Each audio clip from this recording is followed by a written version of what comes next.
सामने आया है। फ्रांस एयरफोर्स के प्रवक्ता कर्नल वर्नेट ने खारिज किया राफेल के नुकसान को लेकर चीन का झूठ। राफेल को लेकर चीन जो है वो प्रोपेगेंडा फैला रहा है। फ्रांसीसी वायुसेना ने चीन को बड़ा झटका दिया है। भारत के खिलाफ प्रोपेगेंडा फैला रहा है चीन। ऑपरेशन सिंदूर के दौरान चीनी हथियार फेल रहे। पाकिस्तान को दिए गए हथियार नाकाम साबित हुए हैं और इसी वजह से चीन बौखलाया हुआ है। ये बड़ी खबर इस बीच जो निकलकर सामने आ रही है, जिस तरीके से चीन ने पाकिस्तान को बड़ी मात्रा में हथियार दिए हैं और ये सभी के सभी हथियार पाकिस्तान में फेल साबित होते हुए नजर आए। और जिस तरीके से चीनी एयर डिफेंस सिस्टम भी पाकिस्तान ने पाकिस्तानी सीमाओं पर इंस्टॉल किया हुआ था, लेकिन हम सभी को पता है कि किस तरीके से जो चीनी एयर डिफेंस सिस्टम है वो फेल होता हुआ नजर आया और चीनी एयर डिफेंस सिस्टम किसी भी काम का नजर जो है वो नहीं आया। इसी विषय पर बातचीत करने के लिए हमारे साथ खास मेहमान जुड़े हैं, उनका परिचय मैं आपसे करवा दूं। हमारे साथ रिटायर्ड मेजर जनरल अनुज माथुर जी जुड़े हैं डिफेंस एक्सपर्ट के तौर पर। माथुर साहब, बहुत स्वागत है आपका।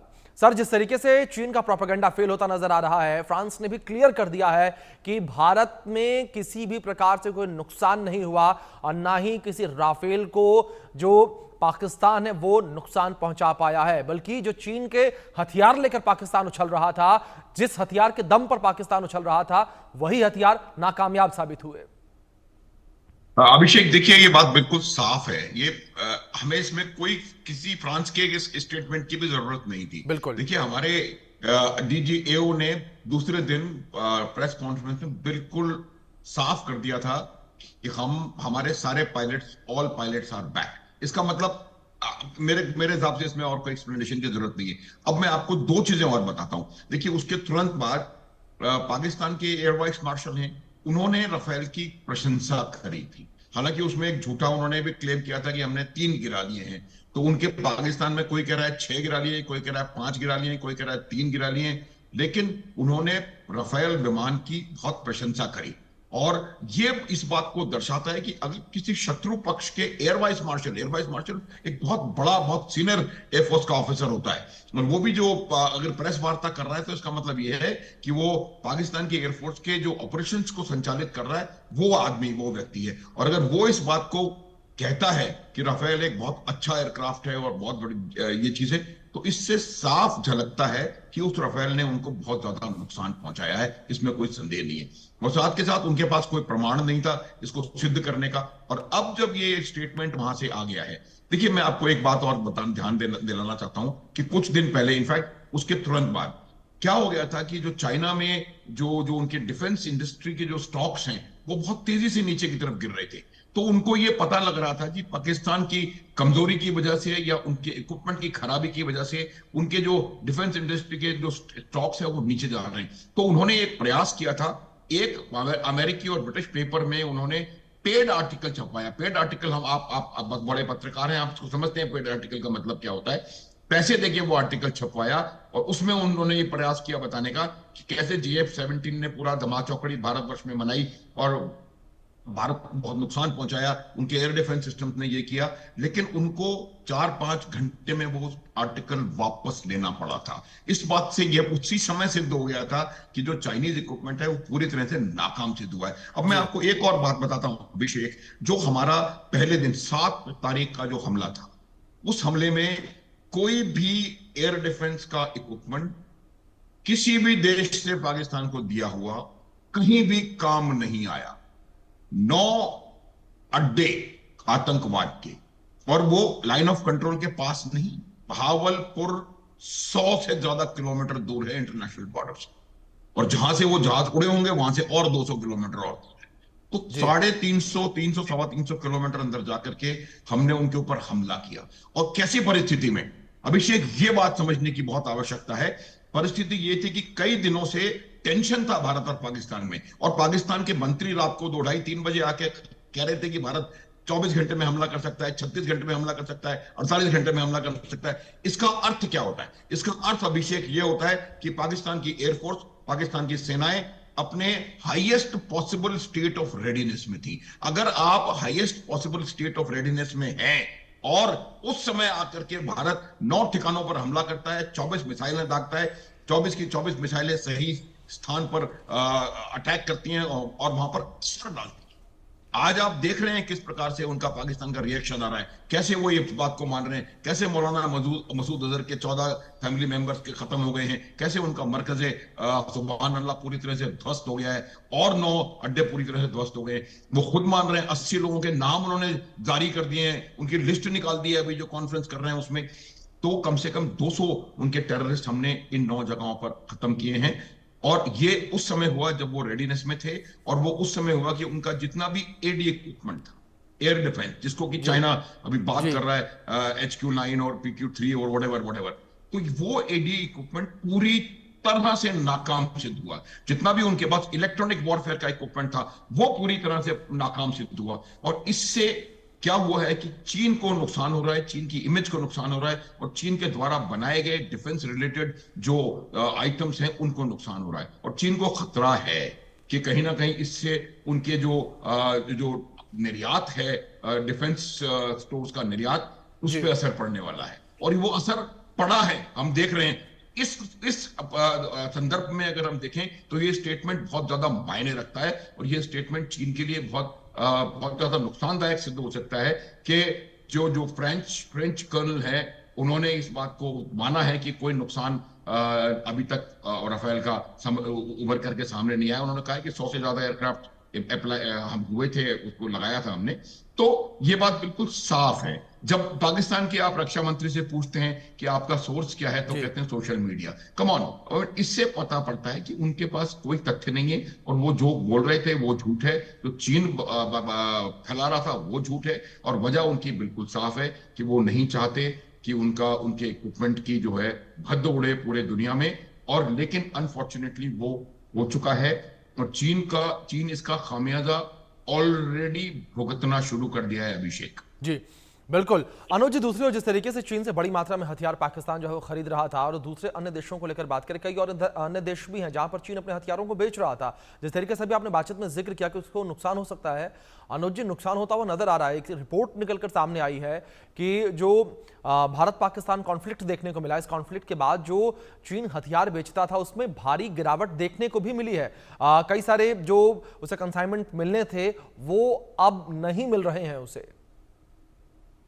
बिल्कुल अभिषेक, वही मैं एग्जैक्टली कह रहा था। देखिए, जी आपकी जो शेयर प्राइस है वो कब नीचे गिरती है? जी शेयर तब नीचे गिरेगा जब आपकी जो कंपनी की परफॉर्मेंस है, या कंपनी के आने वाले समय में कोई जो बिजनेस है उसके ऊपर कहीं ना जी कहीं आघात लगा है। ये बात बिल्कुल निश्चित है कि पूरी दुनिया इस बात को जान गई है कि किस प्रकार से भारत में बने हुए, पहली बात, और दूसरा जो फ्रेंच इक्विपमेंट है, वो जो जी इजरायली इक्विपमेंट है, वो उनने एक्चुअल कॉम्बैट सिचुएशन में किस प्रकार से पाकिस्तान के ऊपर आघात किया। और जिस तरह का नुकसान आप देखिए, ये सबको मालूम है, ये वो खुद मान रहे हैं कि हमने नूर खान एयरबेस पे हमला कर दिया। नूर खान एयरबेस पाकिस्तान की, वहां से पाकिस्तान के प्रधानमंत्री का और रक्षा मंत्री का और उनके चीफ का जहाज वहां से उड़ता है। वो उनके आर्मी हेडक्वार्टर से 4 किलोमीटर की दूरी, 5 किलोमीटर की दूरी पर है।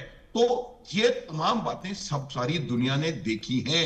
अगर वहां पर जाकर के आपने हमला कर पाए हैं, इसका मतलब ये बिल्कुल साफ है कि उनका पूरा एयर डिफेंस सिस्टम और उनका पूरा इलेक्ट्रॉनिक वॉरफेयर सिस्टम और उनके एयरफोर्स के एसेट्स को इतना ज्यादा हमने डिग्रेड कर दिया था कि वो रिएक्ट नहीं कर पाए। आप बताएं, 2:30 बजे अगर पाकिस्तानी सेना का प्रमुख आप प्रधानमंत्री को फोन करता है रात को 2:30 बजे कि नूर खान पे हमला हो गया और कई जगह हमला, भारत का हमला हो गया, और वो प्रधानमंत्री साहब कहते हैं कि मैं उस समय स्विमिंग कर रहा था। खैर एनीवे, वो अलग बात है। ये बात बिल्कुल साफ है कि भारत ने 7 तारीख को पूरा सरप्राइज रिसेप्शन हासिल करते हुए अपना मकसद हासिल किया। ये मैं बात कई बार कह चुका हूं अभिषेक। जो कंपनी मिसाइलें बनाती है, जिसने स्कैल्प मिसाइल को बनाया होगा, उसने भी कभी गारंटी नहीं दी कि 100 में से 100 मिसाइल टारगेट पर लगेंगी। हमारी 100 में से 100 मिसाइल जाके टारगेट पर लगी है। ये बात पाकिस्तान मानता है। आप देख रहे हैं कि किस प्रकार से वहां पर नुकसान हुआ, उसकी बात वो अब मान रहे हैं। अगले दिन हमने उनके एडी इक्विपमेंट को डिग्रेड कर दिया, और तीसरे दिन उनके 11 airfields, mind you 11 important airfield, चाहे वो नूर खान हो या रहीम यार खान हो, ये बहुत क्रिटिकल, बहुत ज्यादा स्ट्रेटेजिक एयरफील्ड्स हैं, इनको पूरी तरह प्रधानमंत्री ने कहा है कि रहीम यार खान जो एयरफील्ड है वो उसमें आईसीयू में पड़ा हुआ है। बिल्कुल इतना जबरदस्त नुकसान हुआ है, और इतना अंदर जाके आप इतना नुकसान उस हालत तक नहीं कर सकते अभिषेक, जी जब तक कि उनकी पूरी तरह एयरफोर्स कुछ नहीं कर पाई होगी, जबकि उनकी एयर डिफेंस कुछ नहीं कर पाई होगी, जबकि उन्हें इलेक्ट्रॉनिक वॉरफेयर कुछ नहीं कर पाया होगा, और उनके सैनिकों का जो जो सोच है जो वो बिल्कुल जीरो रहा होगा। आप देखें तो इससे ये बिल्कुल साफ है पूरी दुनिया में, और पूरी दुनिया समझ गई है कि जो चीन का इक्विपमेंट है वो इंफीरियर क्वालिटी है, पहली बात। और दूसरा, उस इक्विपमेंट के पीछे जो आदमी बैठा है, चलिए चीन का इक्विपमेंट तो इंफीरियर है, F-16 तो अमेरिकन है, वो तो दुनिया के अच्छे एयरक्राफ्ट में से एक है, वो उनको नहीं कर पाए। जो उन्होंने तुर्की से ड्रोन लिए थे जो कि वहां पर अच्छी तरह से काम आ रहे हैं यूक्रेन और रशिया की लड़ाई में, यहां उनसे कुछ नहीं कर पाए। तो इक्विपमेंट भी खराब है और मैन बिहाइंड द मशीन भी खराब है। इस वजह से पूरा नुकसान हुआ है, और चीन और कोई भी देश पाकिस्तान को अपना इक्विपमेंट बेचने से पहले कई बार सोचेगा, क्योंकि अगर उनका इस्तेमाल ठीक से नहीं हुआ और उनकी परफॉर्मेंस लड़ाई में ठीक नहीं आई तो उनके मार्केट के ऊपर असर पड़ेगा। और यही एग्जैक्टली अभिषेक हो रहा है। चीन का जो मार्केट है वो गिर रहा है, चीन के शेयर्स कम हो रहे हैं, और इसी वजह से चीन परेशान है, पेड आर्टिकल छपवा रहे हैं और प्रोपेगेंडा पूरी दुनिया में फैला रहे हैं, जो कि फैल नहीं पा रहा। जी बिल्कुल, जाहिर तौर पर माथुर साहब, जिस तरीके से आपने जिक्र किया, जिस तरीके से चीन के हथियार फेल नजर आए, पाकिस्तान फेल नजर आया, और अपने फेलियर को छुपाने के लिए झूठा प्रोपेगेंडा फैलाया जा रहा है, और झूठा प्रोपेगेंडा फैलाने में भी चीन पाकिस्तान फेल नजर आ रहे हैं। इस बीच मेरे सहयोगी अजय जांडियाल भी जुड़ गए हैं, उनका रुख करेंगे। अजय, मैं कुछ अपडेट्स आपसे लेना चाहूंगा इस विषय पर, जिस तरीके से चीन के द्वारा एक झूठा प्रोपेगेंडा फैलाने का प्रयास यहां पर किया गया। जिस तरीके से हमने देखा कि जो चीन के हथियार पाकिस्तान इस्तेमाल कर रहा था, वो सभी हथियार नाकामयाब नजर आए, और जो भारतीय मिसाइलें थी, जो भारतीय ड्रोन्स थे, उन्होंने चीन के बनाए गए एयर डिफेंस सिस्टम को भेदा और पाकिस्तान के अंदर मौजूद अपने टारगेट पर अटैक भी किया। देखिए अभिषेक, एक चीज बड़ी साफ है कि भारत जब से आत्मनिर्भर होने की तरफ आगे बढ़ा है, इस चीज को सुनिश्चित किया गया कि किसी भी तरीके से भारत के हथियार जो है वो डिफेंस सिस्टम जो है वो सबसे ज्यादा मजबूत हो जाए, और उसी चीज को लेकर काम हुआ। दूसरी एक अहम चीज कि जब ये मौका आया था, उस वक्त जो जवानों में जोश था, जो हौसला था, वो दृढ़ निश्चय था, वो कहीं ना कहीं इन हथियारों को और कारगर करने में जो है वो मदद देता है, और वही चीज हुई भी। आप सोचिए, पाकिस्तान ने अपना ये डिफेंस सिस्टम लगा के रखा था, चीन की मदद से उसे ये चीजें मिली हुई हैं, मगर वो क्या कर पाई वो सबके सामने है। ये जो हुआ है पाकिस्तान में, उसका व्याख्यान भारत नहीं कर रहा है, बल्कि पाकिस्तान के लोगों ने वो तस्वीरें उठाकर शूट करके वो वीडियो सोशल मीडिया में डाले और बताया कि कितना नुकसान पाकिस्तान में हुआ है। ना सिर्फ टेरर लॉन्च पैड और ट्रेनिंग कैंप जो है वो खत्म हुए, बल्कि वहां पर एयर बेसिस जो लगातार निशाना बनाने की कोशिश कर रही थी कि इंडियन डिफेंस इलाके जो हैं वहां पर जो है उनको टारगेट किया जाए, उसको भी नाकाम किया। तो ये सारी चीजें जो हैं वो मशीन और मैन का कॉम्बिनेशन जो था, मैन बिहाइंड द मशीन, वो बड़ा इंपॉर्टेंट था। और उसी चीज को कहीं ना कहीं जो हौसला, जो कहीं ना कहीं निश्चय उन्होंने किया था कि पहलगाम हमले के बाद पाकिस्तान को सबक सिखाना है, ये तभी मुमकिन हो पाया। मगर सबसे बड़ी बात यह है कि चीन इस वक्त बौखलाया इसलिए हुआ है क्योंकि पाकिस्तान पर एक्सपेरिमेंट जो चीन कर रहा था, चीन दरअसल पाकिस्तान को हथियार देकर इस समय जब ये हालात बने थे तो उसमें उसे लगा कि जब इसका इस्तेमाल होगा तो एक प्रैक्टिकल होगा, और उस प्रैक्टिकल का नतीजा चीन को मिलेगा, तो चीन उसके जरिए और अपने कस्टमर्स बनाने के दुनिया के और बाकी जो देशों को इन चीज़ों को बेच सकेगा। मगर जब वो चीज़ें नाकाम हुई हैं, उसके बाद चीन में खड़बली बची हुई है, और वहां पर जब शेयर मार्केट हिली होगी तो आप सोचिए उसमें कुछ ना कुछ प्रोपेगेंडा उनको बनाना पड़ेगा। जी बिल्कुल, जाहिर तौर पर अजय, जिस तरीके से आपने जिक्र किया, वही प्रोपेगेंडा बनाने का प्रयास जो है वो चीन पाकिस्तान के द्वारा किया जा रहा है, और इस प्रोपेगेंडा बनाने में भी फेल ये होते नजर आ रहे हैं। इस बीच में आप दोनों से रिक्वेस्ट करूंगा कि प्लीज आप दोनों मेरे साथ बने रहें। बड़ी खबर सामने आ रही है, उसका रुख कर लेते हैं, जहां पाकिस्तान से उठा चीन का विश्वास, बलूचों से खुद बात करने का मन बना रहा है चीन। CPEC के लिए बलूचों से बात करने की तैयारी है। पाकिस्तानी रक्षा मंत्री से भी संपर्क साधा गया है, और चीन ने जो है $60 बिलियन से ज्यादा का निवेश चीन पाकिस्तान इकोनॉमिक कॉरिडोर में किया है। पाकिस्तान से चीन का भरोसा उठता हुआ नजर आ रहा है, क्योंकि चीन CPEC यानी कि चीन पाकिस्तान इकोनॉमिक कॉरिडोर की खातिर अब खुद ही बलूचों से बात करने का मन बना रहा है। हालांकि आधिकारिक तौर पर ऐसा कुछ कहा नहीं गया है, लेकिन बताया जा रहा है कि इसके लिए पाकिस्तान के रक्षा मंत्री ख्वाजा आसिफ से भी संपर्क साधा जा चुका है। दरअसल चीन ने यहां पर $60 बिलियन से ज्यादा का निवेश किया है और CPEC के रुके हुए काम को आगे बढ़ाने के लिए और बलूचिस्तान में किए गए निवेश की सुरक्षा को देखते हुए चीन खुद बलूचों से बात करने की भी सोच रहा है, क्योंकि बलूच विद्रोही बार बार कई जगहों पर हमले कर चुके हैं और पाकिस्तान से आज़ादी की लड़ाई लड़ रहे हैं। इसलिए वो लगातार पाकिस्तानी सैनिकों को निशाना बना रहे हैं और अटैक किए जा रहे हैं, जिससे पाकिस्तान खुद घुटने टेकते हुए नजर आ रहा है। इस विषय पर सबसे पहले कुछ अपडेट्स अपने सहयोगी अजय से लेंगे हम। अजय, जिस तरीके से कि बड़ी खबर निकलकर सामने आ रही है, जहां जो CPEC कॉरिडोर है उसको लेकर चीन खुद बलूची लोगों से बात करने की तैयारी यहां पर कर रहा है, यानी कि चीन जो है उसको यहां पर भी केवल और केवल अपने फायदा जो है वो नजर आ रहा है। जिस तरीके से चीन जो है अपने फायदे को लेकर बात करेगा बलूच लोगों से सीधे। अब देखिए, एक चीज बड़ी साफ है अभिषेक, जिस तरीके से लगातार बलूचिस्तान में BLA और बलूचिस्तान लोगों ने जो है वो एक संकल्प किया और अब तो ये कह दिया कि अब वो पाकिस्तान का हिस्सा नहीं है और UN में उन्होंने कोशिश की है कि वो किसी भी तरीके से अपनी एम्बेसीज को खोल सकें। तो ये कहीं ना कहीं पाकिस्तान को काफ़ी परेशान कर गया और उससे ज़्यादा परेशान चीन को कर गया, क्योंकि चीन लगातार वहाँ पर इन्वेस्टमेंट्स कर रहा है। $60 बिलियन का इन्वेस्टमेंट करने वाला चीन जो है वो इस चीज़ को लेकर परेशान है कि आखिरकार अब क्या होगा। दरअसल अब जो पहले ही शंका जताई गई थी वो शंका जो है वो साफ होती दिख रही है। जानकारी के मुताबिक चीन जो पहले से वहां पर इन्वेस्टमेंट कर रहा था POK में या फिर बलूचिस्तान में, उसका मकसद यही था कि जब जरूरत पड़े या जब यहां पर कोई स्पेस होगी तो वो वहां पर कब्जा कर सकता है। और कहीं ना कहीं ये कदम उसी ओर है जब बलूचिस्तान के लोग पहले ही पाकिस्तान से नाराज हैं और वो अगर इस नाराजगी के चलते चीन उसका फायदा उठाता है और चीन उनसे करीबियां बढ़ाकर उनसे बातचीत करता है। अगर चीन उससे मना लेता है तो आप सोचिए फिर पाकिस्तान से बलूचिस्तान का हिस्सा जो है वो लगभग कट जाएगा। वो इसलिए पहले ही लोग जो है नाराज हैं, ना तो उनकी सुनी गई, ना उनके ऊपर कोई पाकिस्तान सरकार की तरफ से कुछ उनको फैसिलिटीज दी गई। इस चीज को लेकर काफी नाराजगियां हैं। मगर जिस तरीके से चीन ने ये स्टेप उठाया है वो अपने आप में बताता है कि पाकिस्तान जो है वो कहीं ना कहीं सख्ते में आने वाला है इस चीन के फैसले से।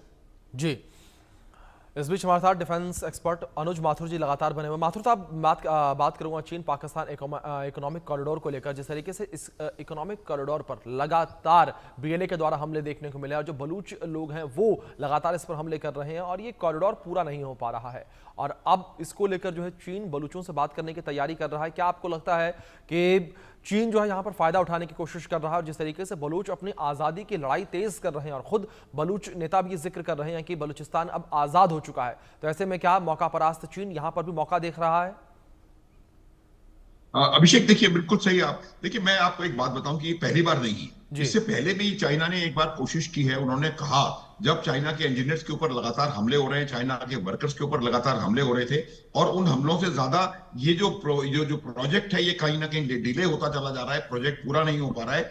और चीन को खतरा ये भी था कि प्रोजेक्ट पूरा होने के बाद भी क्या इसके ऊपर लगातार हमले होते रहेंगे, क्योंकि अगर आप एक अल्टरनेटिव रूट ढूंढ रहे हैं अपने एनर्जी का ट्रांसपोर्टेशन के लिए और वो आप इंडियन ओशन को अवॉइड करके, स्ट्रेट ऑफ मलाक्का को अवॉइड करके ग्वादार से अपना सामान ले जाना चाहते हैं और अगर उसी रोड की सिक्योरिटी अगर वो नहीं कर पाएंगे आने वाले समय में भी, क्योंकि बलूचिस्तान का मूवमेंट तो खत्म होने वाला है नहीं, तो बलूचिस्तान वाले तो उस समय तो उनको न केवल आज की परवाह है बल्कि आने वाले समय की भी परवाह है।